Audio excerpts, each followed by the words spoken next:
well, you know this, they're just now getting their freaking passports, brother. They're just now realizing if you ain't got your passport, you're in America, you're still a slave. But you just now are seeing them experience and understand what it feels like, what Africans like yourself and your audience, what they're talking about. That's why Africans can go to America and do better than many American blacks. And Africans, I've never heard this from me, but I've never experienced it. I have my attorney in America is an African guy. I have many Africans that I know in business in America. But you hear them say that Africans criticize them a lot, that they're lazy, da-da-da-da. I've helped over 5,000 entrepreneurs around the world. We currently have clients in London, America, the Philippines, obviously. But what happened was, I was just so sick of the cost of living and the crime and the racism and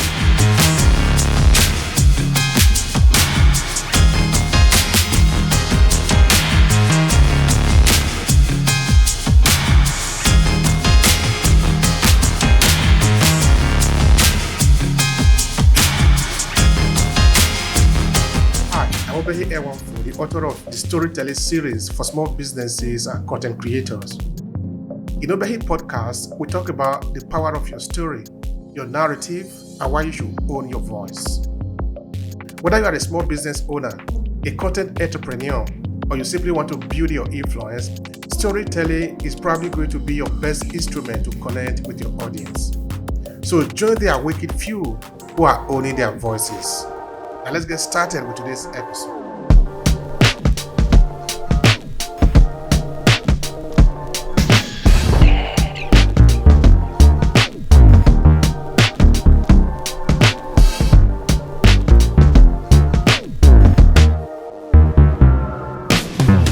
Well, thank you very much, brother, for having me here.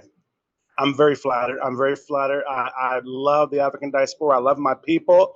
I love giving any way that I can. Kareem Jackson, you guys, hearing my live on the set studios in Manila, Philippines. Actually, I'm from Kansas City, Missouri, USA, via California, Long Beach. Went to American International School at 8 years old in Lagos, Nigeria, you guys. So that's kind of my connection. American family, but we had a business in Nigeria at the time. This is 1986, y'all, 1980. So this is a long ass time ago. I'm 51 years old, but mainly I have a media and business development company that helps entrepreneurs to develop and grow and leverage and scale their companies. But we're getting more and more focused on our media aspect. We have Black LinkedIn, Kareem Jackson Live on the Set, The Monkey in the Room. We've got multiple different shows that we do and products. You guys can learn more about me at KareemAntonio.com. We also produce the PhilippinesMagazine.com. So check those out. But our slogan, success is for everyone. And that's pretty much been our slogan for 25 years, celebrating our anniversary this year for our company. So I've been doing this a long time, brother. Thanks to Africa, by the way. 1980, 86, going to school in Africa changed my life. I was ahead of the game when it came to knowing about my roots. And another aspect, before I stop, my godfather is the one, if you guys have ever heard of Roots, the saga, the movie or the book, that was done. Actually, they went to Nigeria and did that. They stayed at our house. That's my godfather. So the Haleys and the Jacksons, we're all connected, and all of us have been Black and enlightened because of our early young experiences in Africa as kids. Wow, that is interesting. That is a lot to unpack there. So you are actually born in Kansas or you were born in Lagos? So tell me, what is the connection between the two? I was born in Kansas City, Missouri. My family is an American, full American, American former slave family, of course, but American family. We just actually had a business in Lagos. My father was the first to bring manufacturing to Lagos back. This is the 80s, early, maybe late 70s, early 80s when he went. I wasn't with him when he first went. He went by himself. And a good piece of history, my godfather at the time, who hosted us in Nigeria, was General Ladekula, the Black Scorpion. Not a good reputation necessarily matters who you talk to, but that's who invited us and hosted us there. And then he had a furniture manufacturing company and ran. It was called Acme Furniture back in the day. but he also ran companies for the Dekala family as well. And then he broke out on his own. And I went to elementary school in Lagos, Nigeria. And like I said, changed my life. Hmm. That's interesting. That's interesting. Absolutely. Absolutely. All right. Now, help me understand this. What do you remember about your infancy growing up? We are sort of interested in that. We want to know a bit about you. Well, I've been an entrepreneur. My dream when I told my dad, and it never happened, but I didn't care. But I told my dad that I would go to Africa with him, and leave America and go with him and stay there with him in Africa. My parents are divorced, so my stepmother was in Africa with him. If he promised to give me a toy store and a suit, I don't know what I was 8, but I've always liked entrepreneurship. I've always looking like a professional, dressing up, things like that. And I wanted kids to have toys. So I was kind of in that vine back then. But I've been in business. I launched my first business, like a physical business, when I was in high school. My first business with a partner was probably grade 6. We just cut grass and did landscaping with my neighbors and, walked the neighborhood with a lawnmower. But we had our own money and we bought records at that time, and Vans tennis shoes. But I've been in business for myself since I was literally in high school. My first business was a car wash, actually, and in California at that time. All right. Now, let's take it one piece at a time. But currently, you are in Manila, in Philippines. How did you get into that trajectory? Because you are not in Kansas, you are not in Lagos, you are in the Philippines. Tell me about how you get there. Well, brother, the funny thing is this.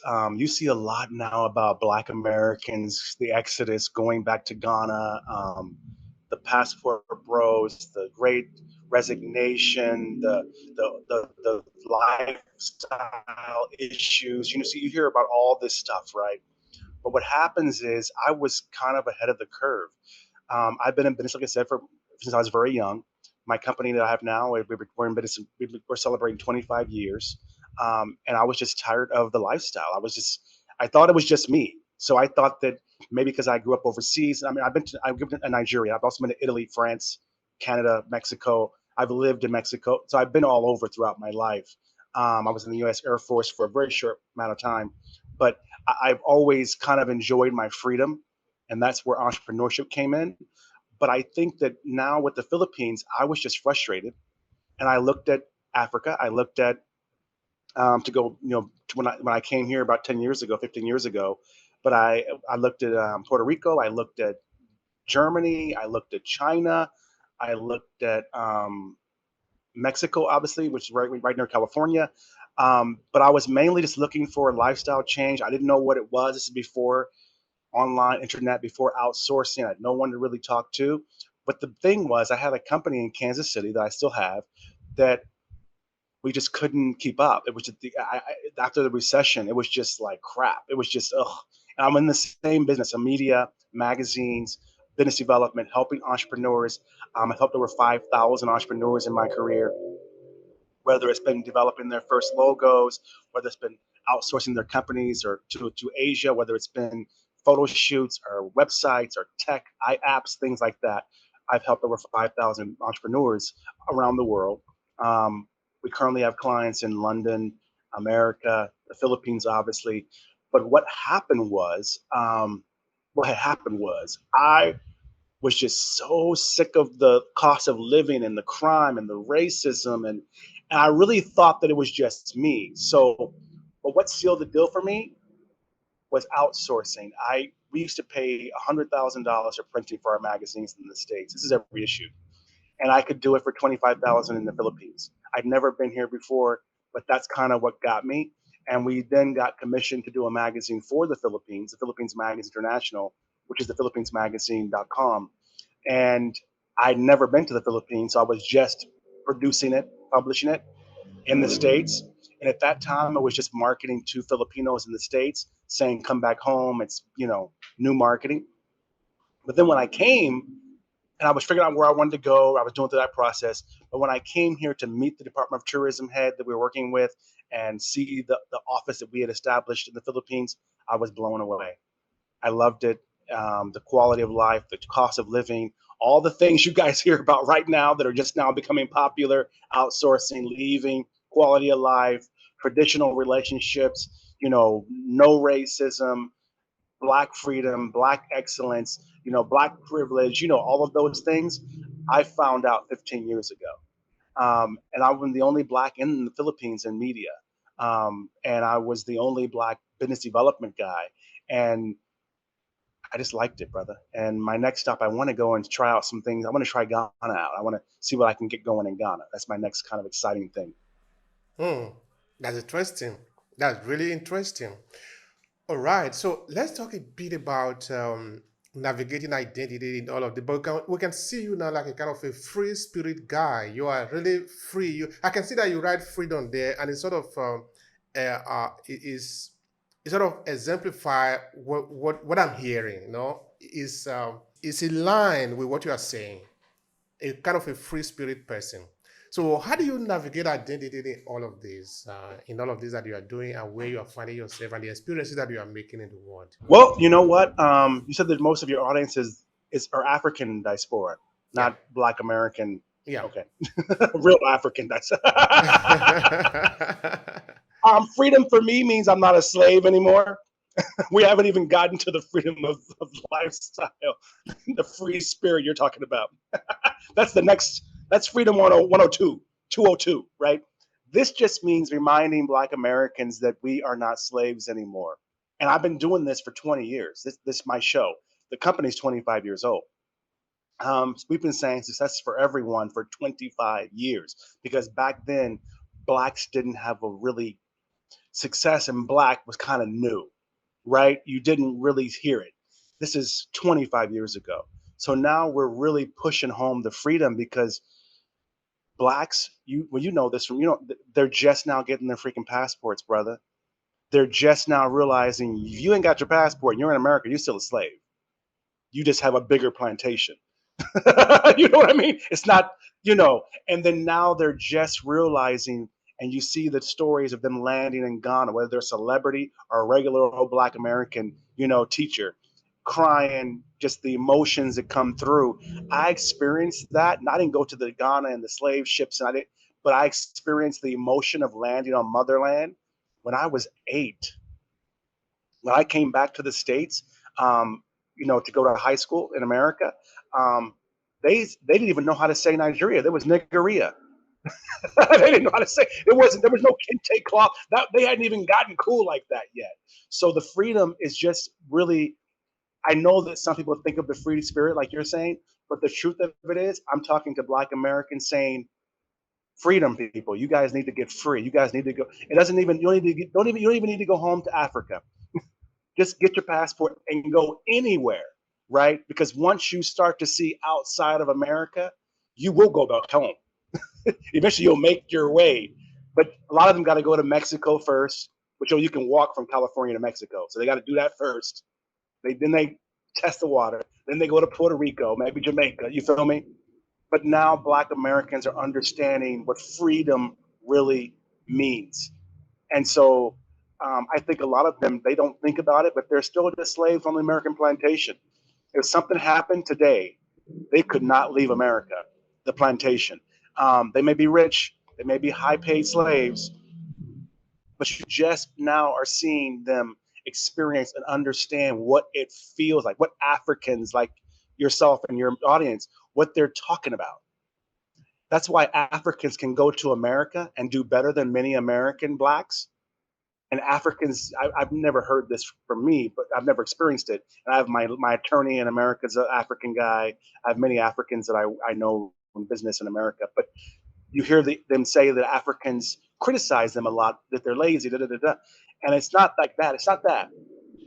They're just beat down. They're depressed. They have mental issues. They're slaves, and they don't know what it's like to be able to get on a plane and go somewhere outside the country and come back. And just like when I was an American kid, went to Nigeria, went to elementary school, and there was maybe 2 Africans in the whole damn school, and my Black ass. So it was American National School, but it wasn't too many of us in the damn school, right?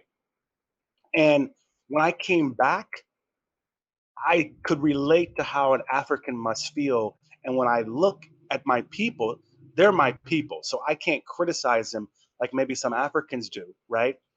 I look at my cousins, not all of them, some of them are very successful, but some of my cousins and my family, some of my definitely folks in my old family neighborhood in Kansas City, and they don't know they're free.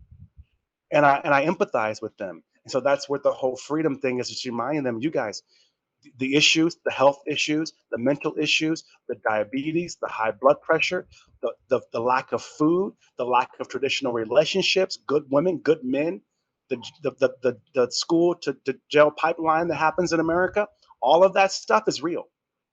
And if you haven't got out to experience it, then you really don't know. So freedom to us is just reminding our people that we're free, we're not slaves anymore, because most Black Americans make $40,000 a year or less, despite what you see on TV. Some make $10,000, $20,000 a year. So I really push freedom. I've been doing it for a long time. When you first visit Nigeria, okay, that time you were still pretty much young, no, because you went to elementary school there. And then you maybe probably went back later because now, of course, you have a lot of dealing with some Nigerians and with some Africa.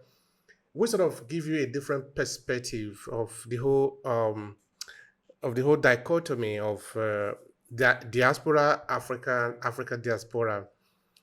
Because I often say here in this podcast that even when I talk to professors in the diaspora, talk to academicians and scholars, I often say, what is the collaboration that exists between U.S. university, for example, and some universities in Nigeria, in Ghana, in South Africa, in Congo, in Ivory Coast, in trying to decode our situation? Because I believe that many of us should know, if we do, we don't, that somebody have been played the middleman between us, that between the African diaspora and the Africans, somebody have been played the middleman, which is the European.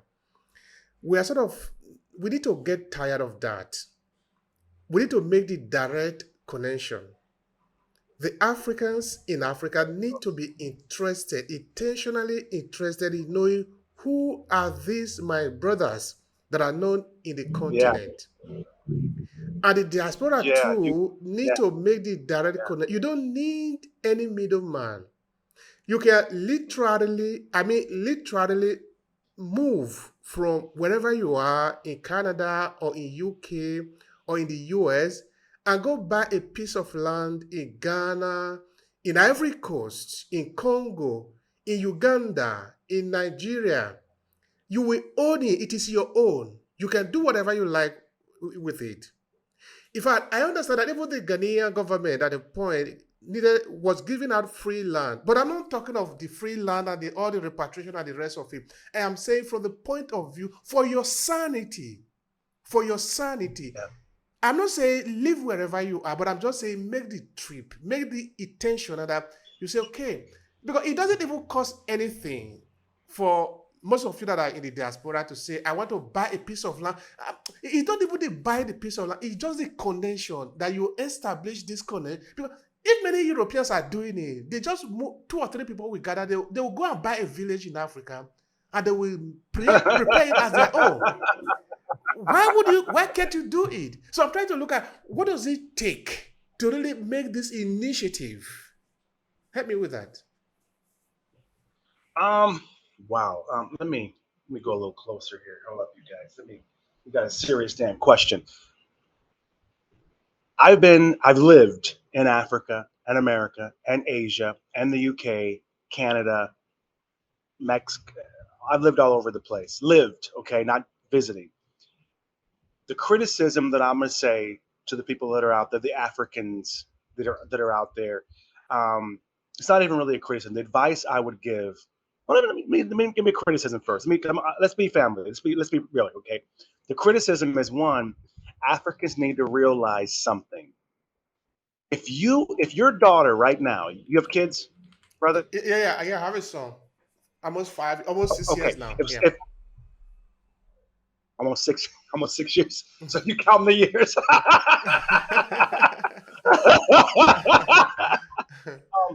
If someone came to your house and kidnapped your daughter and took her to sex trade, and you couldn't find her ever, and then you found her after 25 years, what would you expect?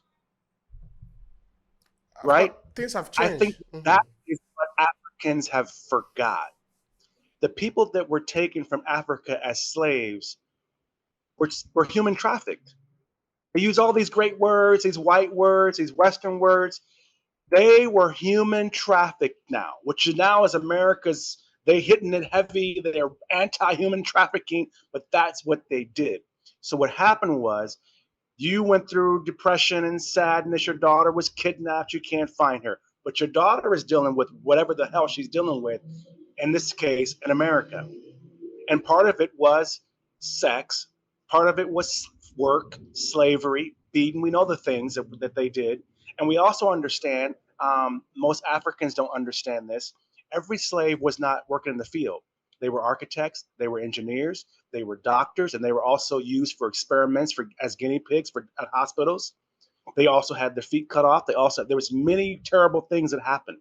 So what has happened is Africans need to accept that fact and be angry about it, no different than you would be if your daughter was kidnapped today. And I believe that the marketing that the Africans do, the government, I'm talking about the government now, and the PR agencies, the travel agencies, their marketing, America, we're number one at marketing, brother. We can market some shit more than anybody in the world. America thought that Egypt had white people until recently, from the old movies, right? They really believed that there was white folks in the pyramids until recently. That's how strong Hollywood marketing was. So what happens is you never see Africans angry that someone stole my grandmother, my grandfather. You never hear it from that perspective. So there's no connection between Black Americans and Africans. You also never hear African marketers. I've been trying to do a project in Ghana for years, and it's so hard to get projects for marketing and development done there because they're terrible at marketing. You never see them market, come home, for example. Why don't Africans, I'm asking a real question here, marketing wise, and I mean the government, okay, maybe even rich families, why don't they trace their lineage and see where were your family at? You feel me? Like, why don't you come and say, Kareem, we did the Ancestry.com from Africa, and we found that you're my cousin. And you have a store here, a house here, a land, 5 goats. I don't give a damn what it is, anything. Claim your heritage. We found you. That's what would happen in America if someone died. But Africa doesn't, it seems that they don't, I mean, Africa collectively, I mean, all the countries, right? The continent of Africa does not take that marketing in their head because you may not want to admit it, but Africans have been beaten down by Western civilization, white folks too. It's like they're scared. But when that click happens, because it's going to happen, there's going to be a click, right? Because now you guys are the celebrities and the rich folks. That's what you're doing to promote. That's not your money. They don't have the most money. Most money in America is the average Black dude making $45,000 a year. His life sucks. He can't make ends meet. He can't find a good wife. That's who you need to market to, because they could come to Africa with $45,000 a year and be millionaires. The rich folks have choices. You feel me? The celebrities have choices. These folks, if they got a phone call from the government of Africa, not some Nigerian scam now, I mean, the real call, and said, we found that your family was from this country and we want to invite you. Don't say everybody come and do no. I mean, this, we got technology now, right, brother? Right? You can literally reverse that ancestry.com the same as Americans find you. I mean, you as an African, right? And say that we're from this tribe and this place, and right? And I'll tell you why I know this.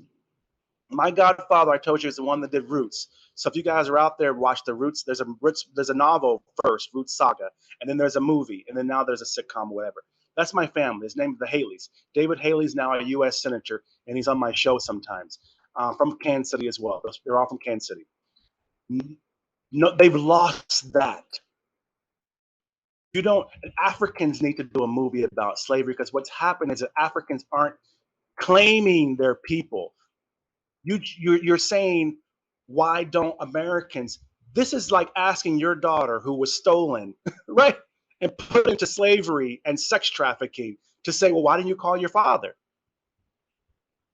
Like, how? What? Who's my dad? I was stolen at 8, 12. And I'm literally, there's airplanes now, but there was no airplanes before, besides, going on ships and stuff, right? So I think when Africa gets angry, says what it is, call it human trafficking, and you start aggressively spending money and finding your family, it will change the game. Thank you so much for that. That is really a call to duty. And that is a duty that must be done. You're going Go find your babies.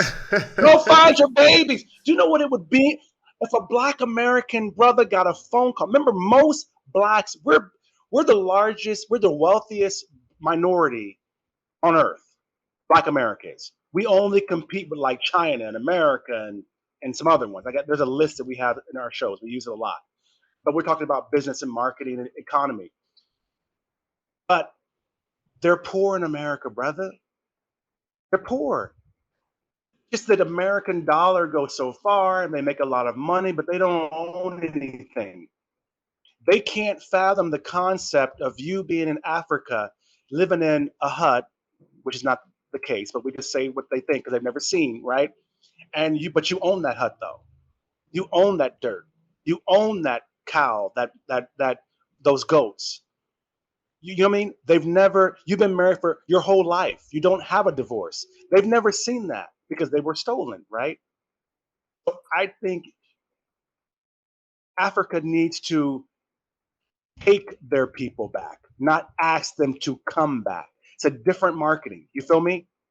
I think the marketing is like, no, we know who you are. The same as, I don't know how it works. I've not done it. But I know that my family did it when they were doing roots. There was no computers. That's why they flew to Africa to do the movie and to trace the lineage, right? He had to go through Africa, go through the paperwork. You know how it works now, right? And find what his roots were. And that's where Kuta Kinte came from. That's where he knew what tribe he came from. Like that. And there's now blood tests and DNA tests. I'm like, why don't Africans do that? Especially rich Africans. Because they're the ones that could change the game. Because what if your ancestors are a senator in America? Barack Obama went back. He knows who his family is. What if his family had called him? You feel me? That would have changed the marketing paradigm. Like, I don't even know what I would feel like. I don't even know what the average Black American would do if he got an official letter that he owns 5 feet of land in Africa,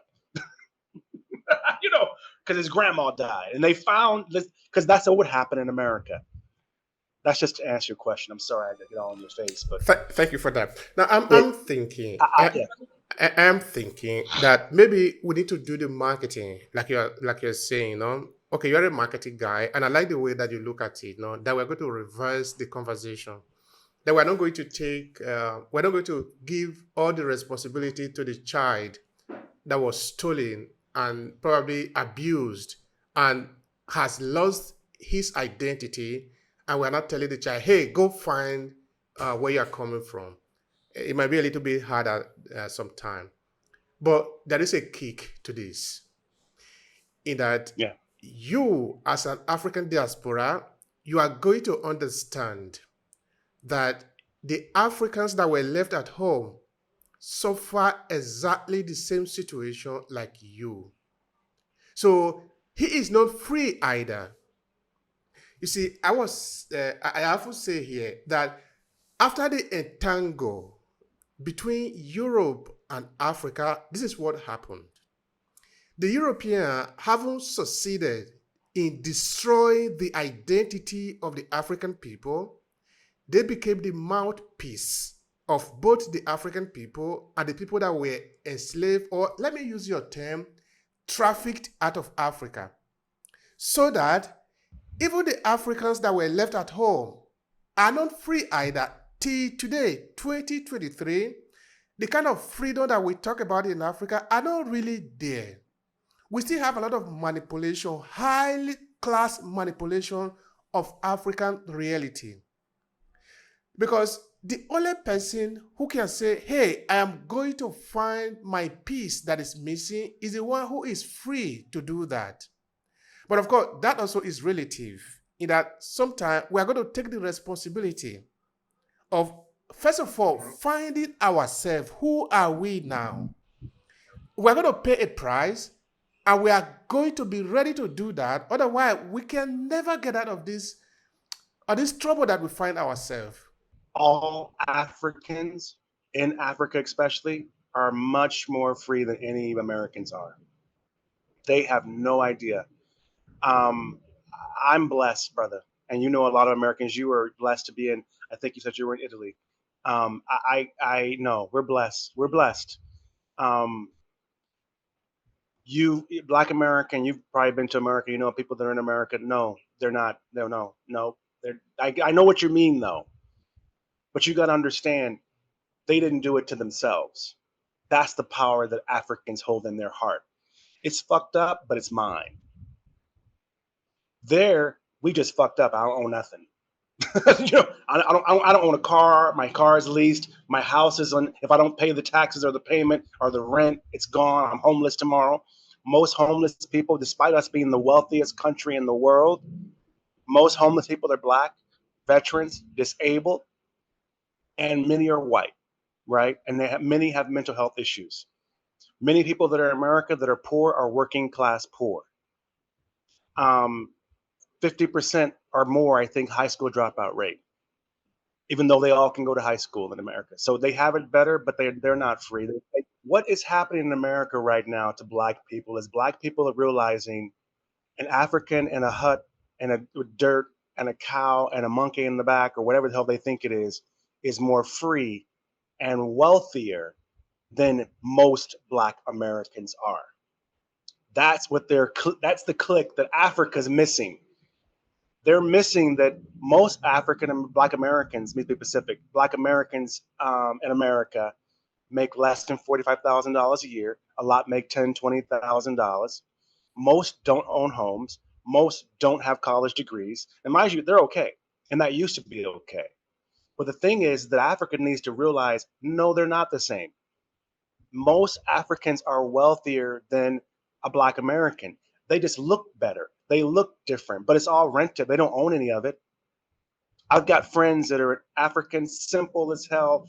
They've got a simple, chicken, fish fry, little food cart on the side of the road. You know those guys, right?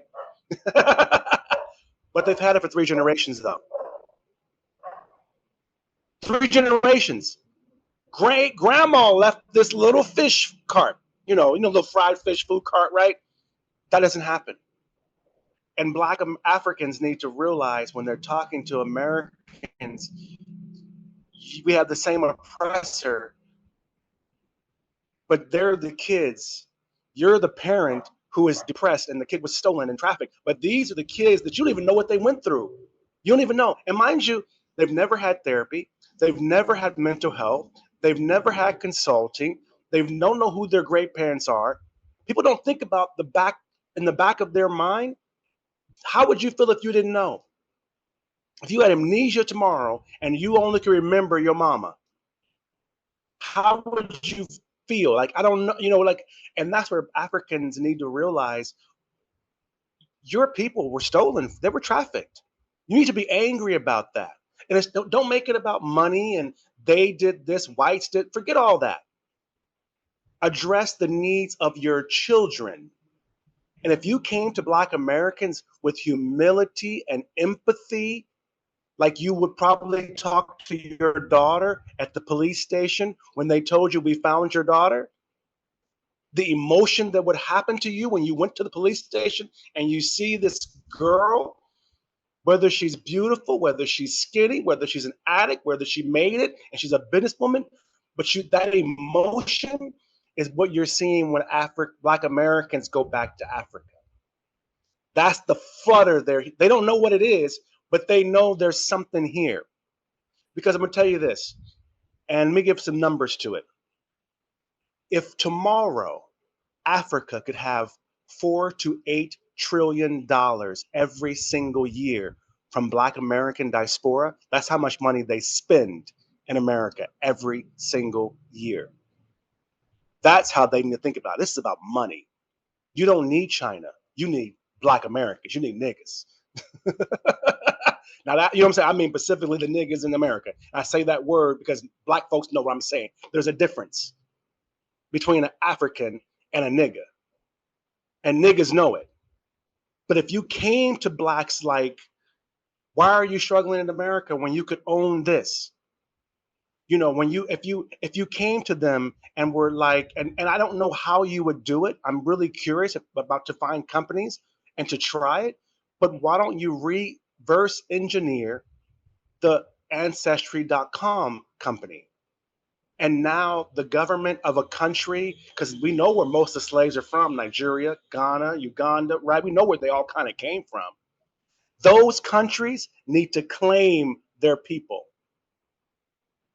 and specifically have names. That would change the game because that's what white folks do, right? So they do. You owe me this. This is mine. I did this. This is my equity. You like, that's how they do it. I'm a victim. But Africa, as you were saying, Africans have not fixed their trauma. They think maybe they don't have rights to the ownership. You feel me? Maybe they think they don't have rights. Maybe they think that the Black person will, in America, Black Americans are getting ready to get reparations. It's going to happen. So I think that they need to come and Black America the same way they come at reparations. To say, no, that is my son, my nephew, my child, my whatever the hell it is. Or my grandson. This is my whatever. I'm looking for him. You feel me? I don't know how that would look like, but I know that as a Black American, when I go to Ancestry.com or I get the blood test, you feel me? It tells me part of my blood is from Kenya or something, right? This is the tribe. They know all that shit. You feel me? So why can't they reverse engineer it to where Africa starts doing the same exact thing and claiming their own people? Even if it's only marketing, even if it's just marketing. it may just be a marketing ploy, but they do it to put a face on the trafficking. You feel me? That's how whites do it. They put a face on African poverty. Don't just say Africans are poor. They show you the poorest kids that I've never even seen in my life. They find them somewhere with flies on their eyes. You know how they do, right? How did you even find them? You know what I'm saying? But they find those 15, 20, villages, right? And they show it like and they don't say this village in this country at this time. They've been running that church slavery post-white savior commercial for 40 years with the same kids with the flies on the, you know what I'm talking about, right? They've been doing that. So why don't Africa do the same thing? I wish that some African would say, what's a popular what's his name? What's the popular comedian? What's his name? I don't know. I'm thinking of a Black person. For example, I wish some African would say, we did this, that, and the other, and Oprah is our great grandmother. Like they would do in America. And they got a blood test. Because you don't want any money. You want your grandmother back or your sister or whatever she would have been. That's how I think that we should flip it around. All right. Thank you so much for that. Now, what you say make a lot of sense, no? How do we, the ordinary people, make the click so that we can start shifting the thing? I'm not talking of the position of leadership now, because that is where the thing actually is taking place. Because if United States president is coming to Nigeria, you are not only coming to meet the ordinary people, no, you are coming to meet these few elite that are going to, you are going to sit down together, take a decision, then you sign a bill. Then that bill become almost a law for the other people, for the majority of the people in the country, no? So we are not going to get salvation maybe from that line, but from among the ordinary people, because now we have it and then we can connect with us and we can talk, we can sort of start building up a momentum that can make an effort later on. How can we look at that? I'm not looking at how the government is going to make set this agenda now, because they don't have their interest. But for the point of view of ordinary people, can we do something? Can we set this agenda of connecting among ourselves? Well, I think we're doing it right now, brother. You're in Italy. I'm in Asia. We're both black. You're African. I'm Black American, African American. This is it. Nowadays, with technology, the ordinary people can communicate. We can do like this. Anybody can see it. We don't need the government. Why do you think I left America? Why would I leave America if it was so wonderful? It ain't that wonderful. The only reason Africans go to America, they do very well. They have all that, and yeah, because they're making money. Americans are slowly realizing. I mean, that's great. That's the beginning of the marketing. Mentioned in the very first half of this interview that all you need is the diaspora, the money that they make. And just like what you said about you're not marketing to the regular black folks. You're marketing to the celebrities, the rich folks. That's the problem. They need to market to the regular struggling black person and say the same thing. Here you could have a house, you could have a car, you could do this, you could do that. And you may not want some of these folks in the country. That becomes the issue too. Because if America just shipped all the millions of people they have in prison to Africa, we don't want that either. But I'll tell you something else. I think that most Americans, when they go to Africa or Asia or somewhere like that, they're not as aggressive as they are in America. They're not as uptight. They're not as rude. They're not as defensive as they are. They can relax. They can enjoy themselves. They're like they can become tame. But the regular African needs to do just like you're doing and communicate with more Black Americans about the situation. I only just think that the perspective needs to be, I want my family back. They were stolen from me. They were trafficked from me. It needs to be, we're sorry. We can't believe this happened. We didn't know this was happening. It needs to be an apology that Black Americans can't deny. It needs to be like, no, not tourism. It needs to be trafficking. It needs to be you're reuniting with your family. The same as the marketing. If you look at the marketing they did for Barack Obama when he came to visit his grandma, remember that? That marketing, you need 1,000 of those. You don't just need Black Americans going to the motherland. You need Black Americans going to the motherland, finding their cousins. That's powerful. But what happens is, and I'm not saying this directly, Africans are not claiming their Black American traffic diaspora family. You feel me? They're not claiming them. So Americans are going there just for the motherland experience and the natural hair and being around all that stuff, that's tourism. White person can do the same damn thing. But you don't see them getting off the plane and there's 35 Africans right there at the plane that have done blood tests, they've done background checks, and I think that the first African country campaign and to put money into Ancestry.com thing will be the first country that has real African Americans, Black Americans going back home and dumping money and realizing, oh, wow. Because I'm going to tell you this, brother, America's getting ready to go through some serious stuff. We got BRICS. We got the Great Resignation. We got the outsourcing phenomenon. We have the mental health issue, and the millennial generation, they're not dealing with any of that shit. They're already getting their passports. They're already looking. So the next generation, like I'm 51, so my generation down, that's the African opportunity, because they're looking for alternatives to living in the States. They can't afford it. Rent's $2,000 a month. How are they going to afford it? And Africans do well in America because they go to America to work. Americans are tired of working their life. They want to enjoy. So they can't. So I think that you need to claim your people. I'm saying we're doing that now. We're talking about it. This is the beginning. But when you say, even you as an African, do you know where your family was taken to? Do you know who was kidnapped? Do you have how is it that white people can find ancestry.com and find my tribe from my blood and some paperwork, do a whole investigation and then reunite me with my Africans, right? Go back to the plantation I was at or my family was, and then Africans can't do it. Well, I think that really falls on us as a people. That we are going to have to do the work. Now, I go back again. Perhaps if the governments in Africa were in line with it, the job would be much, much easier for us, because it requires investment, it requires digging, it requires a lot of research.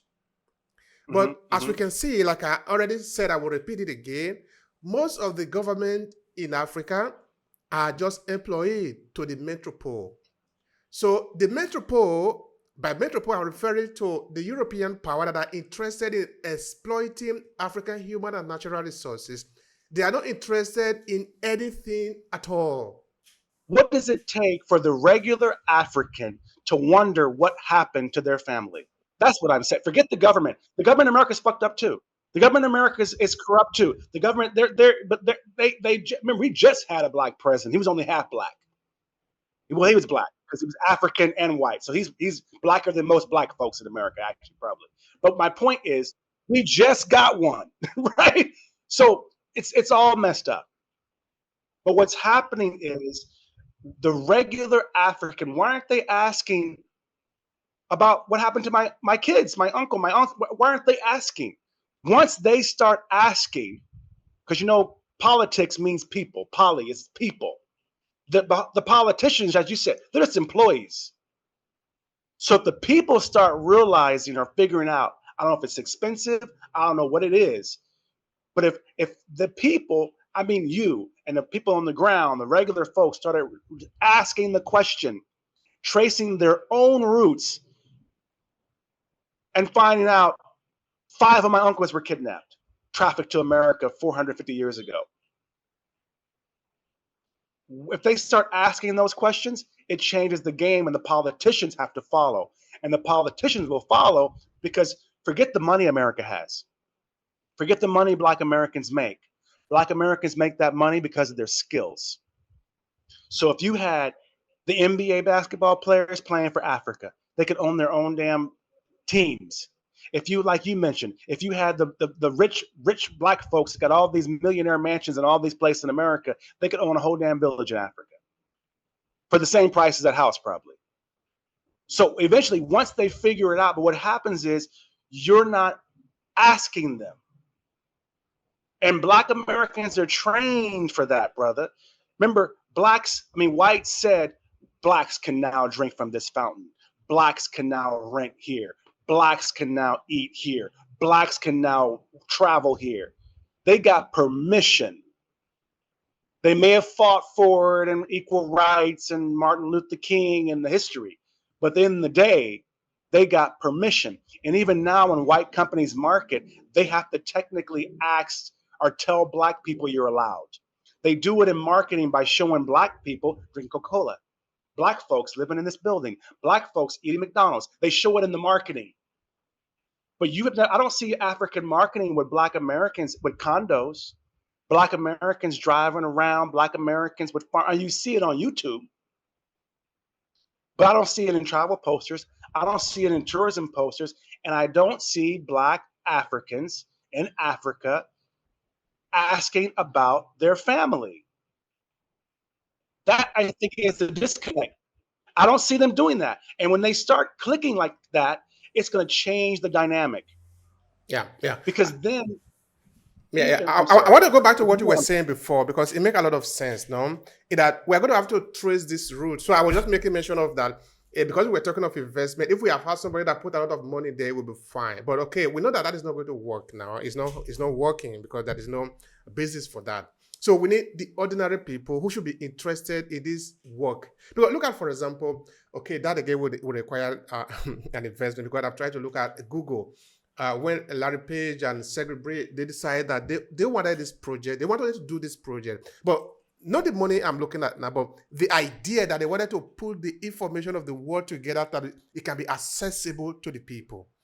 But of course, everybody's using Google today. I understand that billions of dollars have been invested in it and it's money.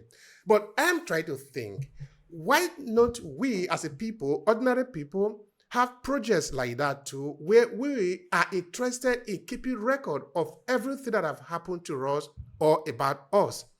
Can ordinary people do things like that, so that maybe we don't need to rely on Ancestry, or we can have a different copy of the Ancestry, or we can recreate Ancestry, but this time we do it differently?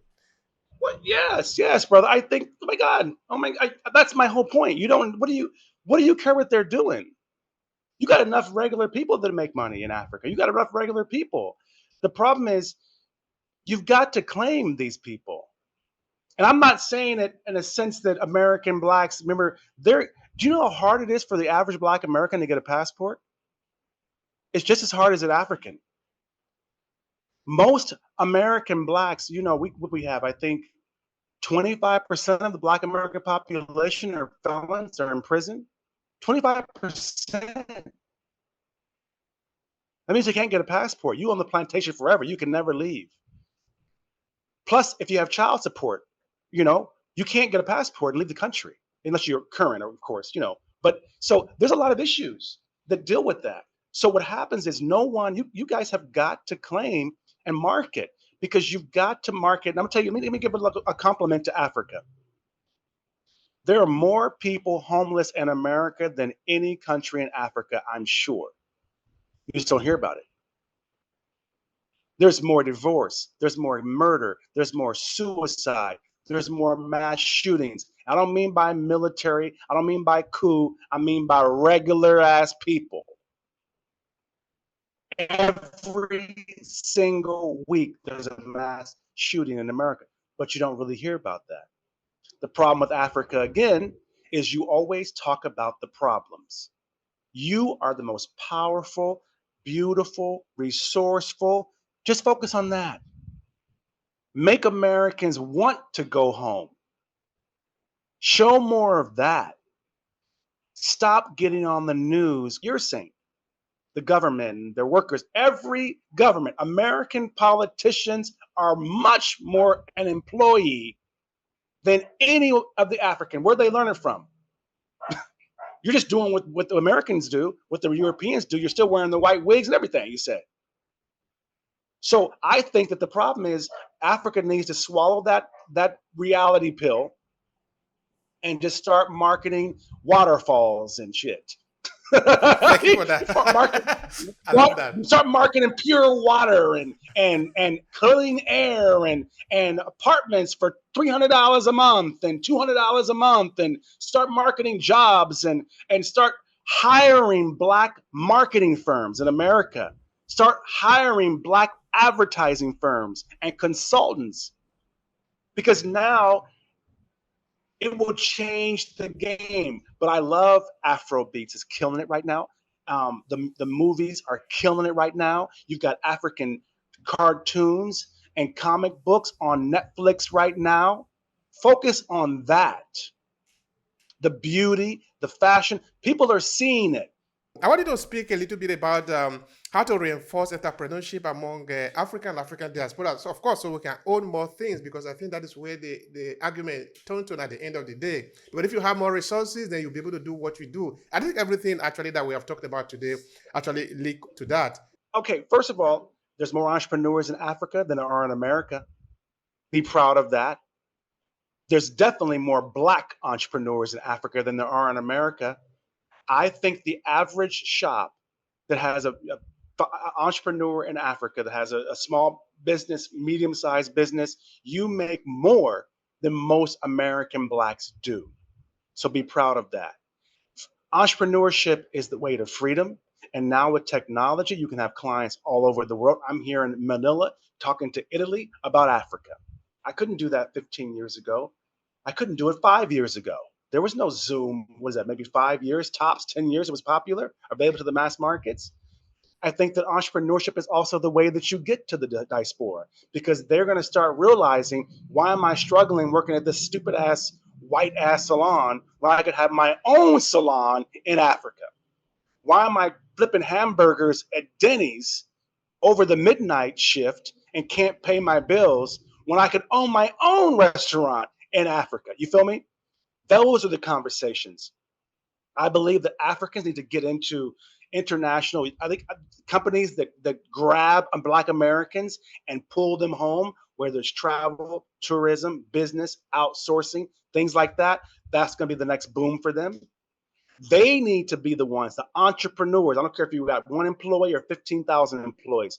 The entrepreneurs are the ones. You need to be telling Black folks, buy from me, send this to me, and really attacking them. Because entrepreneurship, the reason I can go anywhere in the world, and I've been everywhere in the world, I've been an entrepreneur since I was in high school. I can go anywhere in the world and make money. I can go in, and now with technology, I can go anywhere in the world and make money from anywhere in the world. And that's the benefit. And I think that they need to actually, I try to do as many radio shows and coaching and seminars as I can to promote and help Africans. I believe there's things that Black Americans know about business and marketing and sales and innovation that maybe we ain't crap back home in America, and there's racism, but we could sure help a lot of Africans.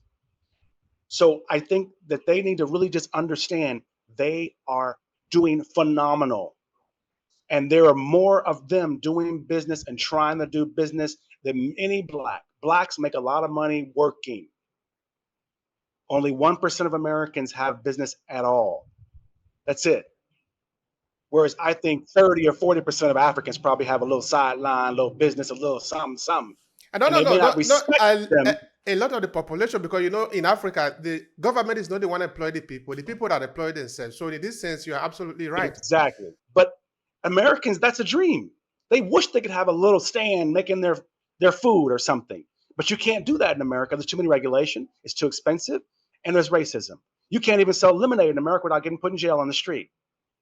So I think that they need to be proud and understand this is the bridging the gap. It's business, because if Black Americans they're not going to go to Africa and get a job. They're going to retire, or they'll open a business. All right, we could actually come back to this conversation, because it's really interesting, and you can see that it's getting me emotional a lot, because I love it. I love the connection. There is a session in our project that we call the Diaspora Connection. So we're looking for ways to be able to connect ourselves better. All right, in 1 minute, Karen, what would be your final thought here to conclude, and how can people reach out to you? You have about maximum 2 minutes to do this. Please go ahead. You guys, Kareem Jackson, it's live on the sets. My show, you can Google me. KareemAntonio.com is my website. The Philippines Magazine, we also produce that. You can email the studio at KareemAntonio.com, Kareem at KareemAntonio.com, Kareem Jackson on TikTok, you guys. I'm all over the place. I really am just trying to really promote freedom and help people to do great in entrepreneurship, to get free. I'm really doing a push for Black wellness. A lot of Black folks in America, you guys, they are dealing with demons. You have no idea. No idea. Black Americans are the top suicide rate, along with the white folks. Africans ain't killing themselves. Asians ain't killing themselves.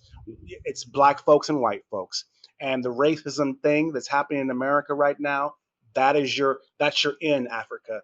Claim it. So if you got to connect with me, of course, you can get me on LinkedIn too, of course, Kareem Jackson on LinkedIn, like I got with you.